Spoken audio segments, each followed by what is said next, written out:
Hello everyone, welcome you all. स्वागत है आप सभी लोगों का। और जैसा कि आप देख पा रहे होगे कि इस वीडियो में हम एनालिसिस करने वाले हैं हमारा जो एक्ट नया रूल की सेकेंड टेस्ट सीरीज हुई है, मतलब जो सेकेंड टेस्ट हुआ है उसका डिटेल में एनालिसिस करेंगे। एनालिसिस पे जाने से पहले एक चीज़ मैं आपको कंफर्म कर दूं, हालांकि ये सारी चीज़ें मैंने यूट्यूब स्टोरी में, इंस्टाग्राम पे, आपके टेलीग्राम चैनल पे, फेसबुक पे, जहाँ पे भी मैं अवेलेबल हूँ सब जगह मैंने ये शेड्यूल शेयर किया था। स्टिल कुछ लोग मैसेज कर रहे हैं कि वो नहीं देख पाए या नहीं देख पाते हैं कब टेस्ट होता है, क्या टाइमिंग होती है। तो एक बार फिर मैं आपसे बता देता हूं कि ये शेड्यूल है। अभी तो ये तो टेस्ट हो चुका है ऑलरेडी, फिर भी इसका लिंक अवेलेबल है, ओपन है। मैं इस बार लॉक नहीं किया उसको, क्योंकि बार बार आपका मैसेज आता रहता है ओपन करिए, ये रीजन था नहीं दे पाए, वो रीजन था नहीं दे पाए, तो मैंने इसको लॉक नहीं किया इस बार। जब तक आपकी मर्जी है देते रहिए। और ये जो टेक्निकल का है ये आने वाले वेडनेसडे को होने वाला है, मतलब 6 जनवरी को। उम्मीद करता हूँ आप प्रिपेयर्ड होगी सब्जेक्ट के साथ। टाइमिंग दोनों टेस्ट का 9 o'clock होती है और ये टाइम आप देख सकते हो। कोई अपडेट रहेगा इसमें तो मैं टेलीग्राम पे मेंशन करूंगा, तो आप टेलीग्राम थोड़ा देखते रहिए ओपन करके और टेस्ट के लिए प्रिपेयर्ड रहिए। और ये टेस्ट में कोई चेंज होने वाला नहीं। हर संडे को हम ये टेस्ट करेंगे एक्ट रूल का, और हर वेडनेसडे को हम किसी न किसी टेक्निकल सब्जेक्ट का करेंगे। वो टेक्निकल सब्जेक्ट कौन सी होगी मैं इसके बारे में आपको अपडेट करता रहूँगा। अगर आप मेरी वीडियो पहली बार देख रहे हो तो ये टेलीग्राम चैनल है मेरा, यहाँ पे आप मुझे ज्वाइन कर सकते हो। ये टेलीग्राम ग्रुप है, टेलीग्राम ग्रुप में आप अपने क्वेश्चन डिस्कस कर सकते हो। मुझे इंस्टाग्राम, फेसबुक और ट्विटर पे भी आप फॉलो कर सकते हैं। चलिए मूव करते हैं मेन टॉपिक की तरफ। Educating today for better tomorrow. जो हमारा पहला कंपेरिजन है वो जेंडर वाइज है, अगर आपने सही फील किए होंगे तब, क्योंकि मैंने देखा है कई सारे लोग कुछ भी उटपटांग चीज़ें फील कर रहे थे। हालांकि ये जो टेस्ट है इसकी एक्सेल फाइल ओपन नहीं हो पा रही थी, तो इसको मैं नहीं देख पाया। इससे पहले वाले मैंने देखा था कि बहुत सारे लोग उटपटांग डाटा फील किए हुए थे। तो जेंडर की अगर हम बात करें, हालांकि अगर आपके ऊपर भरोसा करके बात करते हैं तो जेंडर की बात करें तो मैक्सिमम लोग तो मेल ही रहेंगे। डेफिनेटली मैकेनिकल इंजीनियरिंग का एग्जाम है तो चांसेस कम ही होते हैं गर्ल्स होने का। फिर भी यहाँ पे गर्ल्स हैं, कितने कैंडिडेट हैं टोटल? 13 कैंडिडेट। तो कंपटीशन की अगर हम बात करें तो फीमेल कैटेगरी में कंपटीशन काफ़ी कम है। आपके पास रिजर्वेशन है, जो भी आप लोग हो, जिस भी स्टेट से बिलोंग करते हो। मुझे लगता है कि इसमें थोड़ा बहुत बिहार के होंगे, 1-2 यूपी के होंगे लोग, बाकी गुजरात के होंगे। तो आप जहाँ से भी बिलोंग करते हो, अगर थोड़ा सा जो मिनिमम क्राइटेरिया है आप उसको क्रॉस कर लेते हो तो आपका सिलेक्शन मोस्ट प्रोबेबली श्योर है। हाँ, ये भी नहीं है कि जितनी फीमेल ने अप्लाई किया है सारे लोग यहाँ पे हों, बट जो लोग हैं उसके कंपैरिजन में हम बता रहे हैं। और जो यहाँ पे मेल की पॉपुलेशन है, जो मेल कैंडिडेट हैं दैट इज़ 768, तो आप में तो डेफिनेटली कंपटीशन है। इसके अलावा बहुत सारे लोग हैं जो टेस्ट सीरीज नहीं भी दे रहे होंगे, वो लोग भी हैं। तो एक बेसिक कंपैरिजन है, आप यहाँ से देख सकते हो। नेक्स्ट है जो स्टेट वाइज है, आपको ये भी चाहिए था कि किस स्टेट के कितने लोग हैं। तो मैक्सिमम लोग कहाँ से हैं? गुजरात से हैं। आपको पहले से पता भी होगा कि गुजरात के ही हैं मैक्सिमम लोग। तो अगर हम गुजरात की बात करें तो टोटल पॉपुलेशन है 706। अगर हम बिहार स्टेट की बात करें तो बिहार की यहाँ पे पॉपुलेशन काफ़ी कम है, मतलब 51 ही लोग टेस्ट दे रहे हैं। उनका एग्ज़ाम भी पोस्टपोन हो गया है, तो काफ़ी सारे लोग ऐसे मजे मजे में रहते होंगे, टेस्ट नहीं देते होंगे। यूपी की हम बात करें तो यूपी के केवल 18 लोग हैं, महाराष्ट्र से केवल 1 लोग हैं। तो ये आपकी स्टेट वाइज पॉपुलेशन है, मतलब मैक्सिमम लोग यहाँ पे गुजरात के हैं। क्योंकि आपका एग्जाम आ रहा है इसीलिए आप इंटरेस्टेड भी हो टेस्ट सीरीज देने में। बाकी तो आपको पता ही है कि कैसे पढ़ाई होती है, अगर सर पे हथौड़ा नहीं बजेगा तब तक पढ़ाई तो नहीं ही होने वाली है। नेक्स्ट अगर हम कैटेगरी की बात करें, आपको थोड़ा ये भी जानना था कि कैटेगरी वाइज क्या है, कितने लोग किस कैटेगरी में अपीयर हो रहे हैं। तो यहाँ पे आप देख सकते हो, मैं मेंशन भी कर देता हूँ। अगर हम जनरल कैटेगरी की बात करें तो जनरल कैटेगरी में, अगर ये बाकी सारी कैटेगरी को छोड़ के मैं बोल रहा हूँ, तो जनरल कैटेगरी में जिन्होंने अपनी कैटेगरी जनरल सेलेक्ट किया है वो हैं 260। बाकी आपको ये भी समझना है कि जनरल कैटेगरी में तो कोई भी जा सकता है। तो जनरल कैटेगरी के टोटल कैंडिडेट को हम कहें तो जनरल कैटेगरी के टोटल कैंडिडेट हैं 782, मतलब सारे लोग जा सकते हैं जनरल कैटेगरी में। तो अब तो हाई कोर्ट, सुप्रीम कोर्ट का ऑर्डर भी आ गया, अब तो कोई हॉरिजॉन्टल रिजर्वेशन की बात भी नहीं है, वो भी मैंने डिस्कस किया है। अगर हम ईडब्ल्यूएस की बात करें तो ईडब्ल्यूएस में हैं 112 कैंडिडेट। यहाँ पे अगर आपने फील किया है तो आपको थोड़ा सा फ़ायदा मिलने वाला है। एसटी कैटेगरी की अगर हम बात करें तो एसटी में हैं 75। अगर हम एससी कैटेगरी की बात करें तो एससी कैटेगरी में हैं 54। ओबीसी की बात करें हम तो ओबीसी में लोग हैं 300 के आसपास। तो ये टोटल कैटेगरी वाइज सिनेरियो है, इससे आप समझ सकते हो कि कितने लोग किस कैटेगरी से बिलोंग कर रहे हैं, आपका कंपटीशन लेवल क्या है। अब हम थोड़ा मार्क्स के स्टैटिक्स की बात करते हैं। तो यहाँ पे आप देख रहे होगे कि एवरेज मेंशन है, एवरेज स्कोर कितना लोग कर रहे हैं, तो ये है 24.5 के आसपास। मीडियन भी होता है ये, मतलब एक एवरेज ही होता है। एवरेज और मीडियन अब मैं डिफरेंस डिस्कस करने नहीं जा रहा हूँ, ये मैथमेटिक्स का पोर्शन है। आप इंजीनियर हो, आपसे उम्मीद किया जा सकता है कि आप इतना तो जानते ही होंगे। यहाँ पे रेंज मेंशन किया गया है, आप इस पर फोकस ना करें ज़्यादा, क्योंकि ये थोड़ा सा ऐसा डाटा होता है कि एक्यूरेट नहीं होता है, ये ज़्यादा सटीक है। तो दोनों में डिफरेंस भी बहुत ज़्यादा है नहीं। और रेंज की बात करें हम तो रेंज है 0 to 45। इसका मतलब है लोग 0 भी स्कोर किए हैं और 45 भी स्कोर किए हैं। ये 45 है। बाद में कुछ डेटा मैंने देखा था 46 भी स्कोर हुए हैं, बट वो अभी सबमिट हुए हैं। जब मैं बना रहा था पीपीटी तो कंटिन्यूसली अपडेट आ रहा था, तो वो सबमिट हुए हैं बाद में। अब उनके ऊपर क्या कहें, वो चीटिंग कर रहे हैं, ग्रुप में देखा होगा, या हो सकता है कोई ऑनेस्टली भी कर रहा होगा, ये तो हम नहीं कह सकते, बट फिर भी उसकी बात नहीं करते। और ये जो 45 मार्क्स है, ये मैंने टेस्ट के लिए मैंने अटेम्प्ट किया था कि आपका जो सारे क्वेश्चंस हैं वो प्रॉपर वर्क कर रहे हैं कि नहीं, कहीं पे कोई प्रॉब्लम तो नहीं है, कहीं पे तो ऐसा नहीं कि आंसर सेलेक्ट नहीं हुआ पिछली बार जैसे। तो वो टेस्ट के लिए किया था, तो वो ये वाला है, तो इसको आप भरोसा मत करना।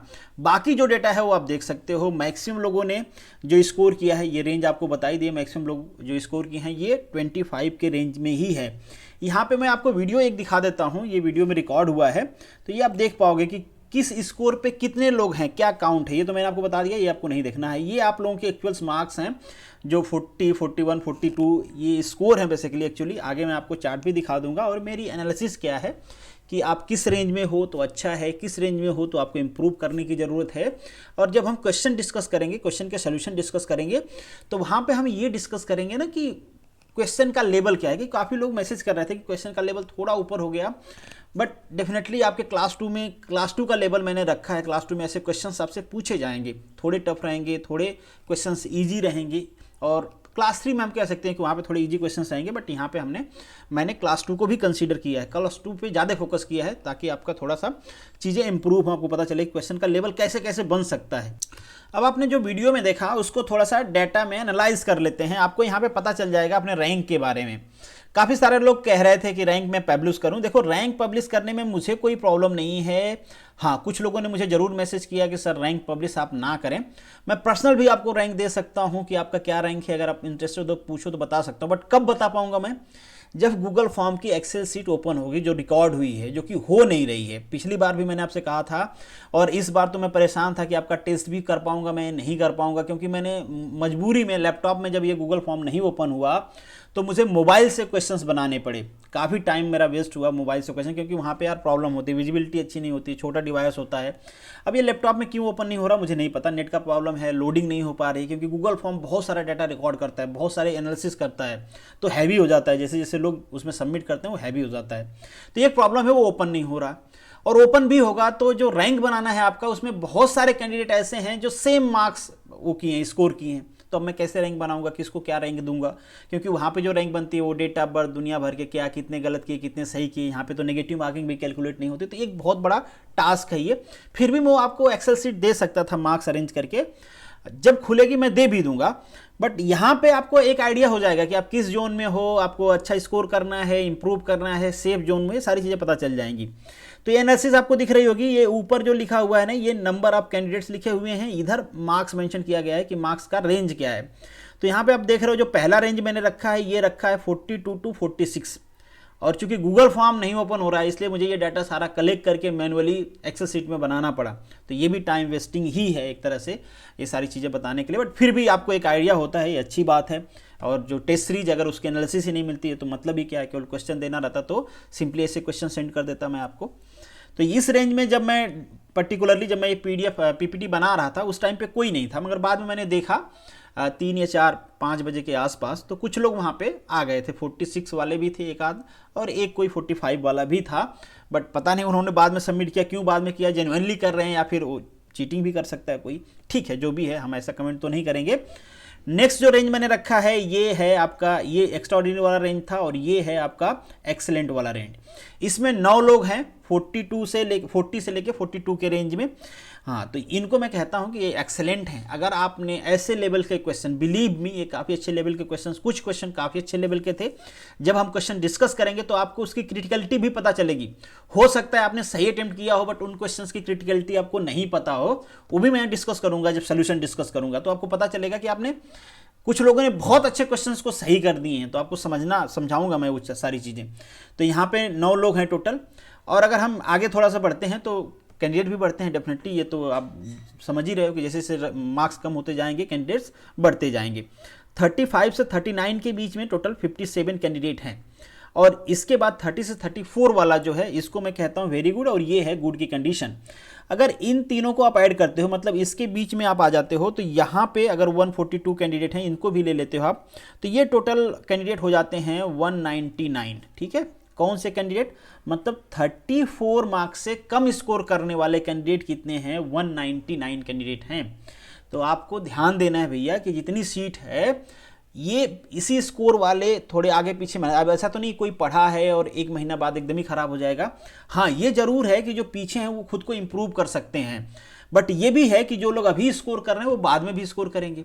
एक चीज़ और है कि जरूरी नहीं है जो टेस्ट सीरीज में खराब करते हैं वो एग्जाम में भी खराब करें। बहुत सारे लोग होते हैं टेस्ट सीरीज में सही नहीं कर पाते हैं बट आगे सही करते हैं, तो आपको फ्रस्ट्रेट, अल्टीमेटली आपको फ्रस्ट्रेट नहीं होना है, बट आपको टेकन एज ए ग्रांटेड भी नहीं लेना है कि भाई मैं तो टेस्ट सीरीज में बिल्कुल खराब कर रहा हूं बट जाके एग्जाम में फोड़ ही दूंगा। ऐसा भी नहीं होता है। सेल्फ इवैल्यूएशन करना है आपको। अगर आप कहीं गलती कर रहे हो तो उसको इंप्रूव करना है, कंटिन्यूअसली इंप्रूव करना है। इसी के लिए टेस्ट सीरीज होती भी है। तो ये एक तरह से आपको वार्निंग देता है भाई कि खुद को इंप्रूव करो। अगर आप इतना ही 30 मार्क हैं तो टेस्ट सीरीज में खराब क्यों कर रहे हैं।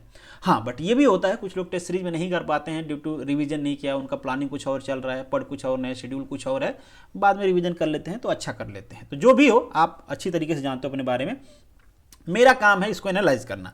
तो ये देख लो, कहीं पे भी इतनी ज़्यादा सीट नहीं है, तो आपको ध्यान देना है कि अगर आप इस रेंज में हो, इस रेंज में भी आपको इंप्रूव करने की ज़रूरत है। इस रेंज में हो तो आप कह सकते हो कि आप सेफ जोन में हो, यहाँ पे हो तो डेफिनेटली आपका सिलेक्शन तय माना जाएगा। अगर बाकी सब्जेक्ट में भी आप ऐसा ही करते हो तो जो आपका नेक्स्ट लेवल है ये है 25 से लेके 29 के बीच का। इस बीच में देखो तो 185 हैं, ये एब्सोल्यूट वाले हैं। अगर आपको एक सीरीज बनाना है रैंक की तो ये भी 9 उसमें आएंगे, ये भी आएंगे, मतलब इन सबको आप इधर ला के ऐड कर दो, मतलब 199, तो इसको 200 ले लेते हैं, 200 प्लस 185, तो ये हो जाएगा टोटल आपका 385।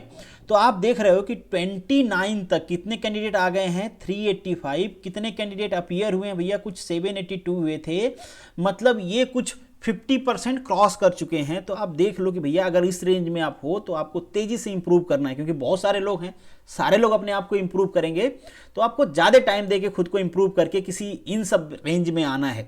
और कहाँ पे आपको सिलेक्शन मिलेगा, बेसिकली मैं तो कहूँगा कि आप इस रेंज में हो तो ज़्यादा ही अच्छा है, और इस रेंज में हो तो खुद को रिटेन भी करना है, डिक्लाइन नहीं करना है, ये भी इंपॉर्टेंट है। बाकी ये सब रेंज हैं, इसको मैं बिलो एवरेज कहता हूँ। और इस रेंज में हो आप 20 से या 20 से कम मार्क्स हैं आपको, तो मैं कहता हूँ आपको बहुत ज़्यादा मेहनत करने की ज़रूरत है। आपने मेहनत नहीं किया ढंग से, या फिर कहीं पे आपसे गलती हो रही है, आपको उसको इम्प्रूव करने की ज़रूरत है। अगर कोई भी ऐसा हो जो पढ़ रहा है उससे गलतियां हो जा रही हैं, माइनर मिस्टेक्स हो रहे हैं, तो आप मुझे पर्सनल मैसेज कर सकते हो। कोई अगर आपको पर्सनल एडवाइस चाहिए, किसी भी रीजन से आपसे कोई गलतियां हो रही हैं, आप खूब मेहनत करो बट आउटपुट नहीं निकल रहा है। ऐसा भी बहुत बार होता है कि आप मेहनत करते हो बट आप जब एग्ज़ाम में जाते हो तो आप चीज़ों को कर नहीं पाते हो, गलतियां हो जाती हैं आपसे। क्यों, एग्ज़ाम प्रेशर है, भूल जाते हो, क्या घबराहट हो जाती है, व्हाट एवर दैट। तो अगर ऐसा किसी को प्रॉब्लम है तो ज़रूर कहना, उसको हम डिस्कस करेंगे सेपरेटली। और ये जो रेंज वाले हैं, इन रेंज वालों को भी अगर इम्प्रूव करते हो आप, तो कभी भी हम ये नहीं कह सकते कि सिलेक्शन नहीं हो सकता, क्योंकि अभी टाइम है, आपके पास 1 महीना टाइम है। हाँ, अगर 1 हफ्ता होता तो डेफिनेटली मैं आपको कहता कि अब बहुत मुश्किल है, मतलब एकदम करिश्माई तो हो नहीं, आप भगवान की औलाद तो है नहीं हम में से कोई कि भगवान आके हाथ रखेंगे और बेटा एकदम रावण को हरा देगा। तो ऐसा हमें सपना नहीं देखना चाहिए। मतलब जो चीज़ फैक्चुअल है, जो रियलिटी है, उसको फेस करने की हिम्मत होनी चाहिए हमारे अंदर।